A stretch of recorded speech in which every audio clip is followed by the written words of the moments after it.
Hello, it's Explorer22. So 11 days ago, Salon released this article here. You can see the headline, War on Women, the link between white supremacy, men's rights, and anti-abortion politics. My research finds a strong connection between white supremacy, support for men's rights, and anti-abortion views.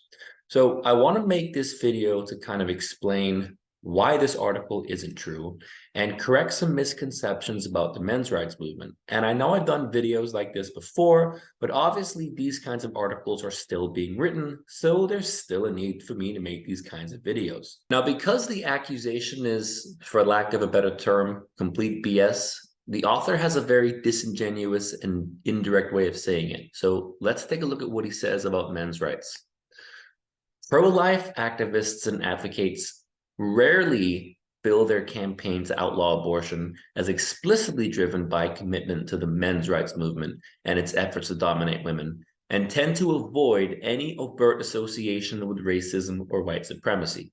In other words, what this means is, well, they don't actually mention men's rights, but that's what they really mean. They're not saying that they're MRAs. They're not saying that it's about men's rights, but that's what it actually is about. And then later on in the article, he says this.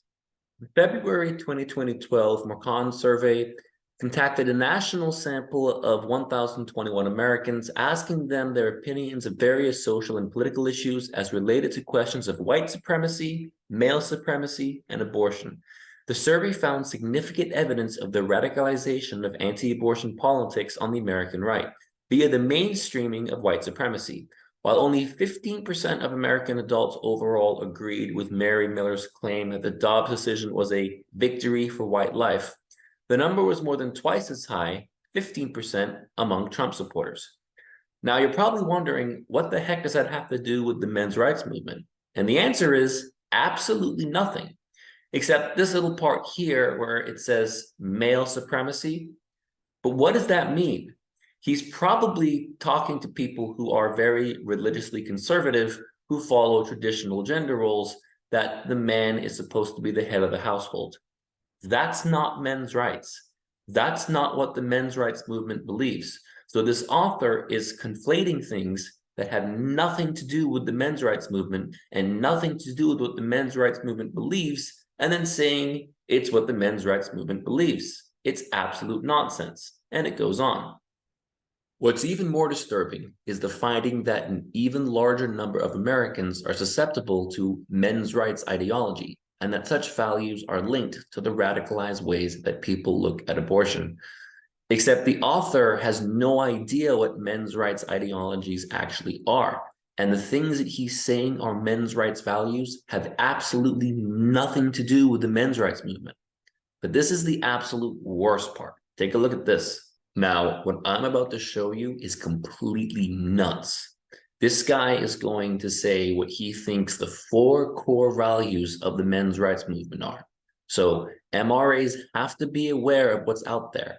You guys have to be aware of what people think of us. This is what they're writing about us. This is the image people have of MRAs. And if you're not a men's rights activist, if you're an anti-MRA, please know that the so-called 4 values I'm going to read are absolutely not what we believe. This guy, this author of this article is completely misinformed.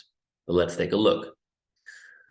The Mercon survey includes a 4-question index that gauges Americans' openness to various heteronormative beliefs that are at the core of the men's rights movement.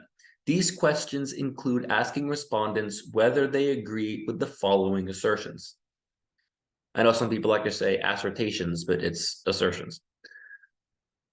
1, sometimes a man may need to use violence if they feel it is necessary to get respect. We don't believe that. 2, in a marriage, women should obey their husbands. We don't believe that. 3, it is unnatural to identify as gay, lesbian, or bisexual.